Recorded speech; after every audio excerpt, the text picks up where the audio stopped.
Okay, and then they can be turned over to law enforcement, who would be working with us on a case, probably, for arson. Or the owner occupant, if it's an obvious, I was burning leaves and it came in the kitchen and set some cupboards on fire. Okay, well, that's minimum on all sides, so yeah, board it over, give it to me or the insurance company.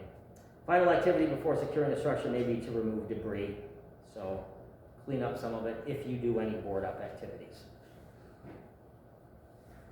All right, so the fire cause, area of origin, identified, fire cause determination, establishing the cause of fire through investigation and analysis of evidence. So basically, let's go back to our fire triangle. Fire triangle says you need 3 ingredients to start a fire: heat, fuel, and oxygen. Where did they all come together? We've got heat in this room, we've got fuel in this room, we got oxygen in the room, but no fire yet. But if Brookshire were to take some matches and light that paper on fire right now, then that's where they all 3 met in the proper quantities and the proper ratios. That's where the fire started. And there will be evidence signs. That table will be far more damaged than that one or that one or that one or any of those. Stanley, got some? Yep. All right, so area of origin, pretty much everything burns in that V-shaped burn pattern, upward and outward from the source. If it's over here against the wall, you might be able to see it. If it's in a corner, you might see it on both walls. If it's in the center of the room, it becomes a little bit harder. There isn't any furniture around it to figure that out. You'll just don't start it in this room somewhere, and typically you're going to see damage at the top portion higher than anywhere else in the structure. Okay, so you know this was the room that it was in, you just don't know exactly where until you get a little bit deeper. Signs of arson, things to notice: time of day, weather and natural hazards, man-made barriers, people leaving the scene. So when did this occur? Typically night is what they're looking for, so they can't be seen as easily. Weather and natural hazards, so could it be done in a wintertime, during a storm, during rain, during a power outage, possibly. Man-made barriers, again, did they have stuff over the windows or doors, plywood or furniture, so it can't be seen from outside. Or stuff in front of the driveway, so you couldn't pull the truck in.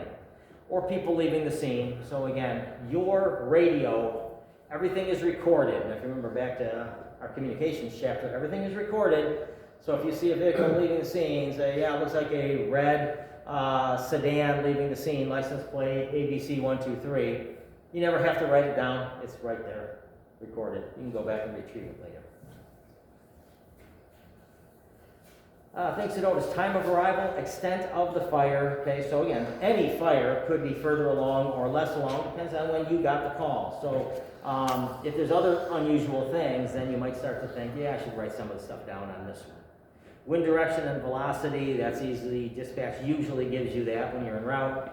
Doors or windows, locked or unlocked, so they will ask you that one. So again, try before you pry, that's why that's so important. Location of the fire, canisters, containers, cans, all of that stuff that have stuff of value in it, okay? Your sippy cup or something like that, no one cares about. But if it's a gas can or something like that, then we're going to be concerned about that. Burglary tools used to force entry, and familiar faces, which you'll probably never notice. You'll be too busy. But burglary tools, they broke entry to set a fire. Unusual odors, abnormal fire behavior, obstacles hindering firefighting, incendiary devices. So abnormal fire behavior, I think I said last week that we had one fire, we went to the top of the stairs, sprayed water from the left to the right, and by the time we got to the right, it was already back burning on the left with a lot of intensity. I said, well, that's unusual. We put a bunch of water there. Well, they poured gasoline in there, which is why it caught back on fire again so quickly. So did any abnormal fire behavior? That was abnormal. So that one went in the list. Obstacles hindering firefighting. So is there stuff in front of the door so you had trouble getting in? Did they pile furniture along that? Yes. Extra security measures. What else can spread a fire in a building? Well, if I were to cut holes in the ceiling up to the second floor, then there's extra flow packs. So sometimes you might see that if someone were trying to get their fire to burn quickly. Incendiary devices. So gasoline or some type of a time delay device. Most common ones are cigarettes because they burn at a slow rate for a long period of time. gives me enough time to get an alibi. So, sorry I'm late, told you I was gonna be here at 8 o'clock, well, it's 8:03, I was close, right? But I made special note to say 8:03, because when they say the time of the fire was 8:05 or 8:10, I've got witnesses. So yeah, it came in, I remember, it was 8:03, I remember. Okay. So incendiary devices, candles, matches, cigarettes, all of those can be delay devices. And this one is going to be what they call a trailer. So a trailer is something that's used to spread fire from one area to another area. So I know that paper burns pretty quickly, and I know that this is pretty thin stuff. So I'm going to take this, I'm going to rip it, I'm going to crumple it up, a whole bunch of pieces from this room to that room. Okay, so it's going to quickly go from here to there. Unit.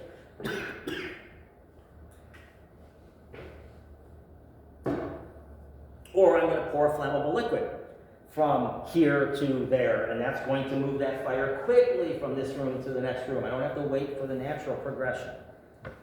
So that's what trailers are. Structural alterations, again, holes in walls and ceilings, move fire, fire patterns, heat intensity, availability of documents. So again, I guess the thought where it is if someone comes at 3 in the morning, a fire happens in their house, and they says, yep, I've got all my insurance records right here. It's like, why would you have your insurance records at 3 o'clock in the morning when you're in your pajamas right here in your hand? That seems weird to me. So stuff like that. Fire detection and protection systems, were they manipulated? Were they shut off? Were they blocked? Were they obstructed, etc.? Intrusion alarms, were they set or not? The location of the fire, was it near a door or was it near something that obviously makes sense? Personal possessions, so if I know I'm going to set my house on fire, I'm going to take those things that are important to me out of the house. So my marriage certificate, any death certificates, any birth certificates, insurance information, I'm going to have all that with me. Okay, but then when my investigator asks, yep, I got it all right here. And it's like, well, that's weird. Most people say it burned up in the fire because you don't think to grab it. Personal possessions, household items, equipment or inventory, business records, all possible things that could be used in the case. Yep. How does insurance determine the value of stuff inside the house that also burns, like laptops, furniture, and whatnot? There's a whole system for figuring out potential values, and it starts with us.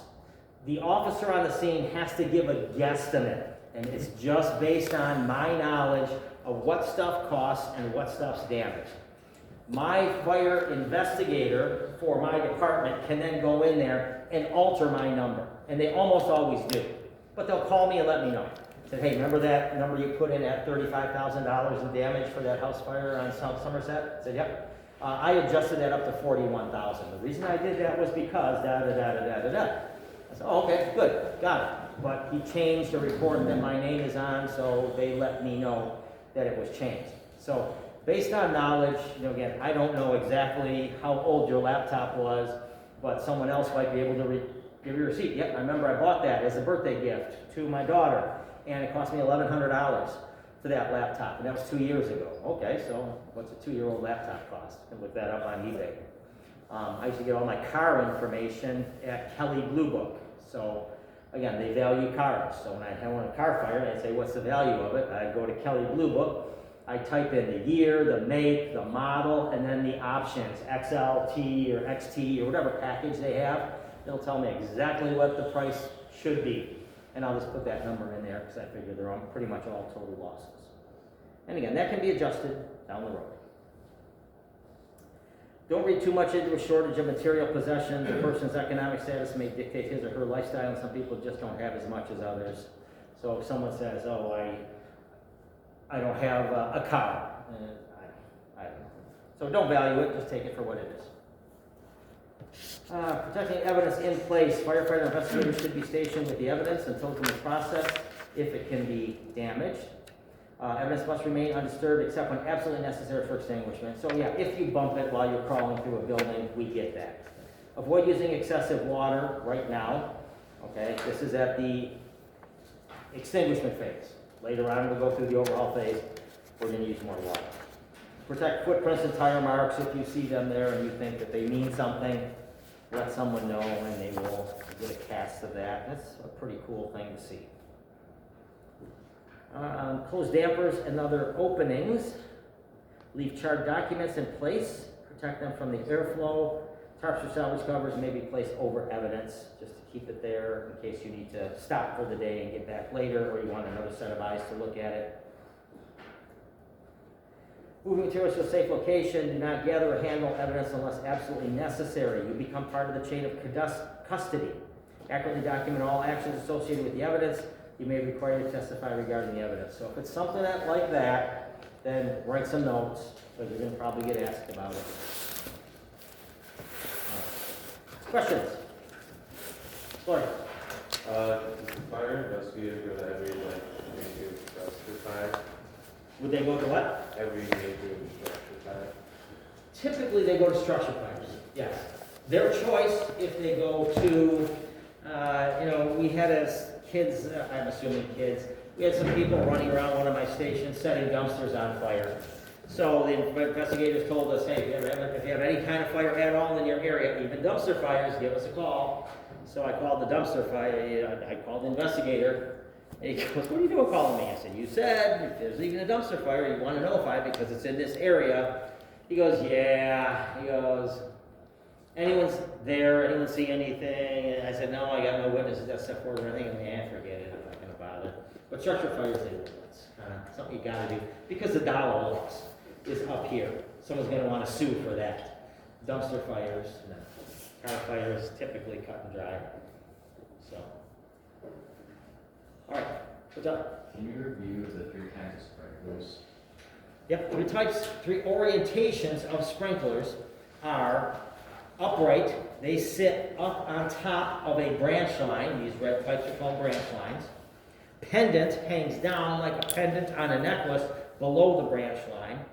And then the third one is sidewall, and it sits on the side of a wall and protrudes out at the ceiling level, and it's got the flat spot on it. The shape of the deflector will tell you what it is. It's got the flat spot, it's a sidewall. If it's got a curved pattern for the deflector, then that means the water goes up and comes back down, so it's going to be an upright. And if it's just the gear pattern, then that's just designed to break it up. So that's going to be a pendant. Others? All right, let's take a break.